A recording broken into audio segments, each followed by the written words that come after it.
Good morning.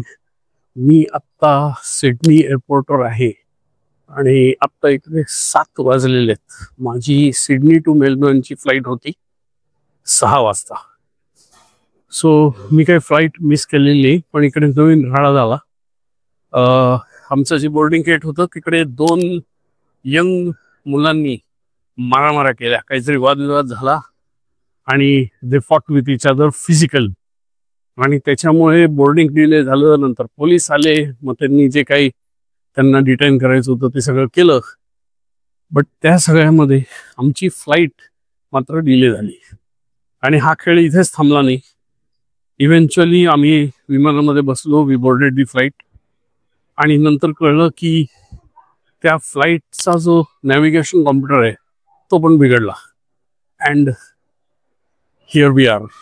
त्यामुळे आता नवीन aircraft दिलंय, दुसऱ्या गेटवर मी चाललोय.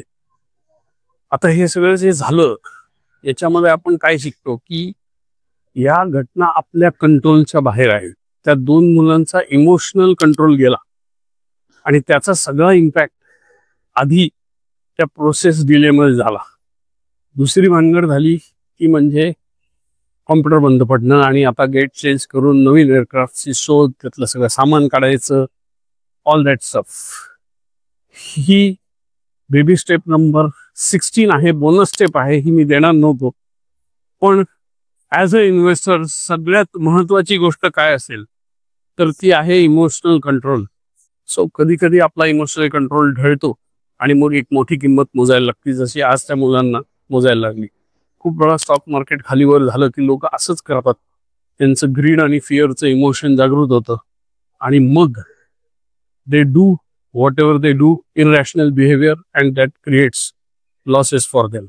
इथे वेगवेगळ्या लोकांच्या रिॲक्शन्स आल्या, काही लोक चिडले, काही लोक शांत राहिले, आणि त्या पद्धतीने ज्या पद्धतीने त्यांनी रिस्पॉन्ड केलं त्या पद्धतीने life turns out to be that way for them. छोट्या छोट्या गोष्टींमधून मी पण बरंच काही शिकतोय. आय होप तुम्ही पण शिकाल की सगळी दुनिया तुमच्या डोक्यात असते, बाहेर काहीच नाही, बाहेर काही पण होऊ शकतं. So take care.